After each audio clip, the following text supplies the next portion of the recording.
Hello, my name is Miss Coates, and I am a pre-K teacher at Detroit Public Schools. And I met Miss K because I usher at the Detroit Opera House, and I volunteered there. And Miss K came with this bus limousine with a busload of children.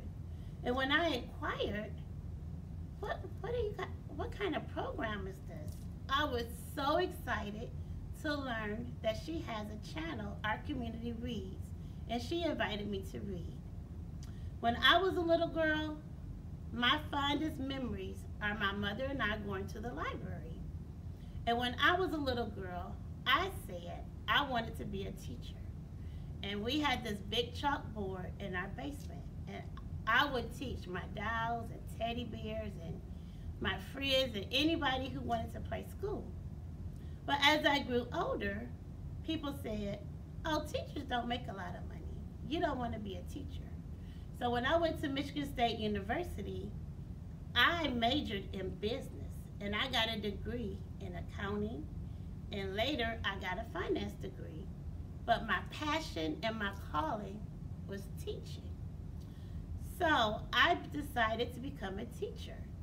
And my mother said, you may be whatever you want to be at your expense. Because my parents had paid for my bachelor's degree, they had paid for my master's, and my mother said, if you want to be a teacher, then you take the additional classes, and I had to pay for it. And I never regretted that decision.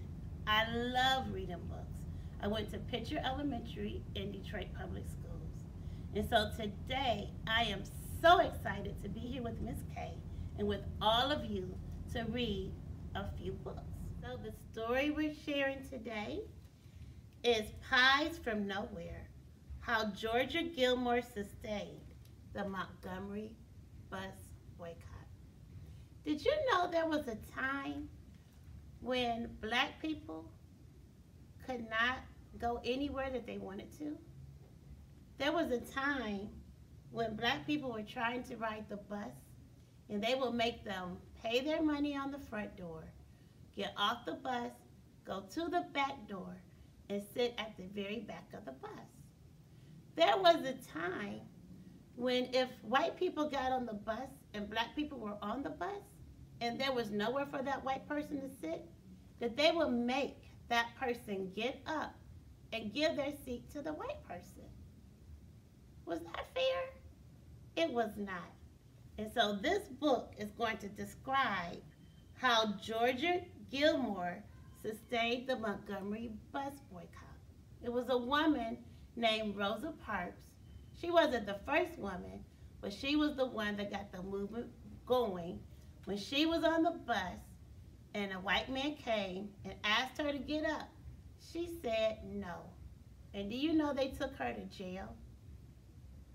So because of that, people were tired. They were just tired of not being treated fair and equal. And they were tired of the injustice. So they decided to work together, and they had a boycott, which means they did not ride the bus. That means they walked to church. They walked to work. They walked to school. They walked wherever they needed to go. But they refused to ride the bus. So let's get into this book, and let's find out how Georgia Gilmore sustained the Montgomery bus boycott with Pies from Nowhere. I'm so excited. When Georgia Gilmore was a young girl, she lived on a farm in Alabama where she fed the pigs and milked the cows. Georgia did her best to listen to what her mother taught her. Think twice before doing anything you might regret, and never hate anyone. Oh, that reminds me of Dr. King. He always said, love and not hate. Georgia grew up and soon had a family of her own. She did plenty of cooking along the way, and when it was time for something sweet, she knew just what to do. She blended butter and sugar in a bowl to get her homemade pound cake started, and then add tea bags to a pot of hot water for a new batch of sweet tea. Georgia was a cook at the National Lunch Company in downtown Montgomery, Alabama. Because of segregation laws, the restaurant counter was separate into two sections. One side was for white customers, and one side was for black customers. Georgia knew it was wrong, but that was the way things had always been. And do you know, in some restaurants, they wouldn't even let black people in at all. They would let the white people come in and sit down at the restaurants, but they would let the black people go to the back door and get their food, if they let them get any food at all. On December 1st, 1955, Georgia was working at the restaurant when a news alert came over the radio. A black woman named Rosa Parks had been arrested for refusing to give up her seat on a bus to a white passenger as the law demanded. Already a civil rights activist, Rosa was tired of giving in to the rules that were unjust, and she wasn't the only one. The next day, an association of black women distributed a flyer asking people to boycott public transportation on Monday. It said, "Please stay off all buses." Georgia watched as buses drove down the street one after another, empty, empty, empty. Because she'd been treated poorly by the white drivers so many times before, Georgia hadn't ridden the buses for 2 months. Still, she wanted to be part of the movement she saw growing.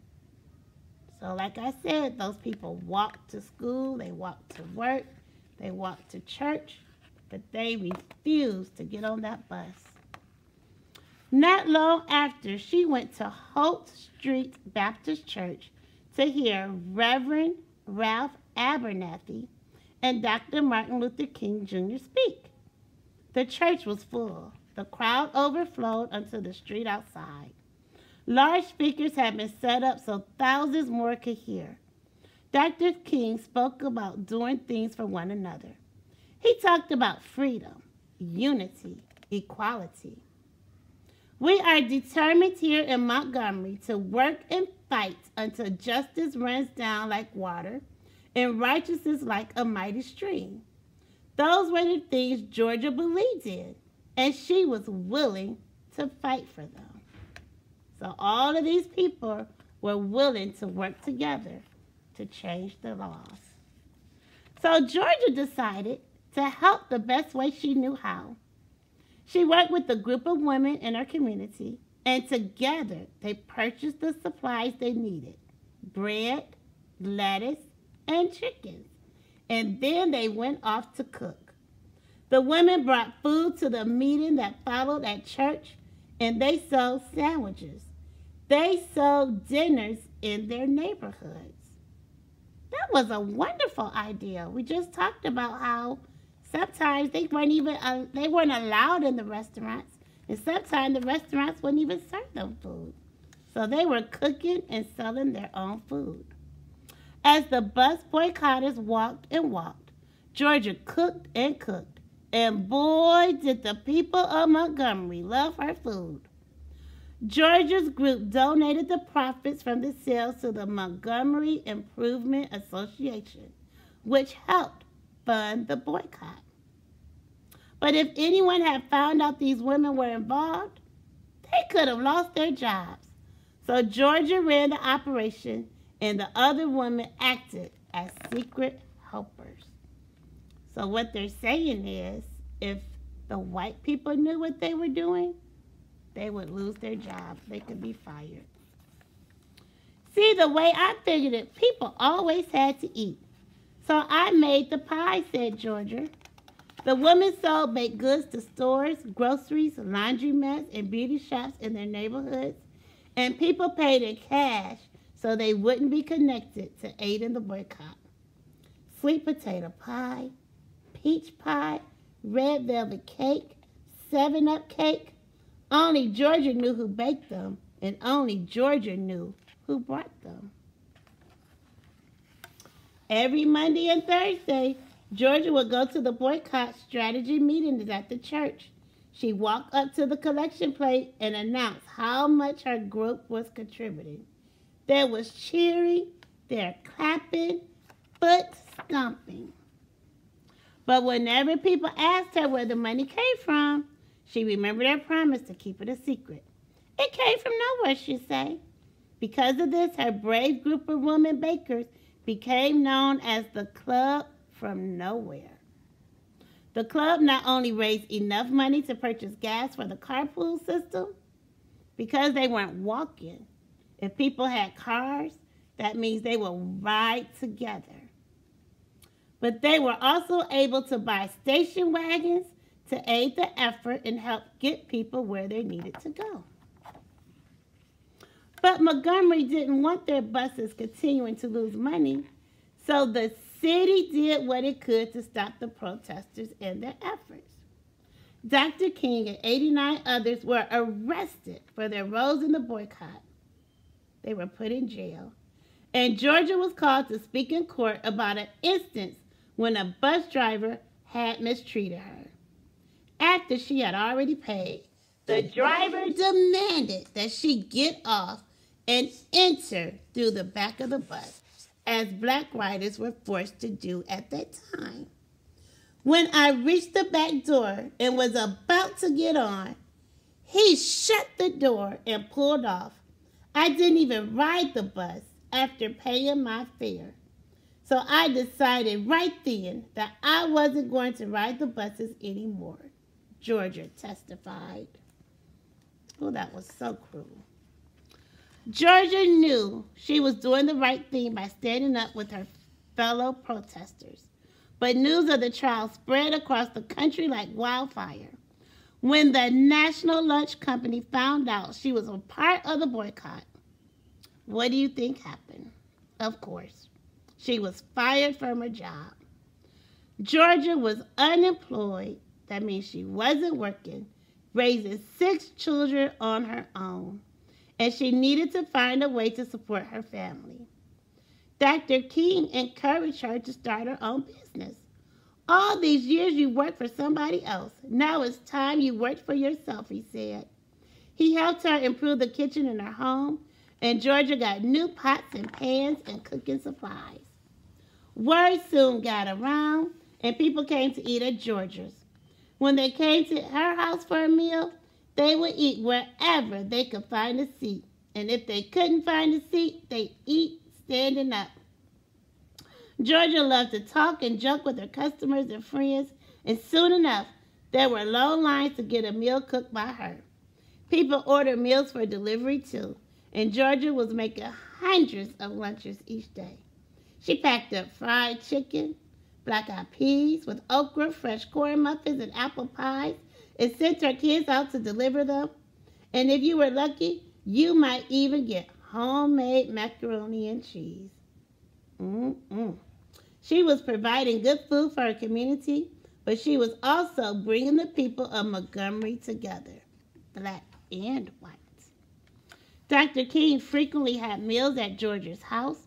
Because she was a big woman with a big personality, he lovingly called her Tiny. And because civil rights leaders knew that they could trust Georgia, her home became a place for important and often secret meetings. I just serve them and let them talk, she'll say. On November 13, 1956, Georgia was cooking in her kitchen, listening to the music on the radio, when the station interrupted the song to deliver the news. The Supreme Court, the highest court in the United States of America, had declared that segregation on buses was illegal. The boycotters had won. Georgia was thrilled. People could ride the bus, and they could sit anywhere they desired. They could pay their fare, and they can go straight to any seat. They didn't have to go to the front of the bus and pay their money and then get off and go to the back. At the next meeting, Georgia sat in her seat and listened as Dr. King announced that the Montgomery bus boycott was a success. We didn't have to walk no more, said Georgia. Even before Martin Luther King Jr. got up there and told us it was over, we knew it was over and we knew we had won. Still, there would be more battles to fight, so Georgia Gilmore kept right on cooking. The end.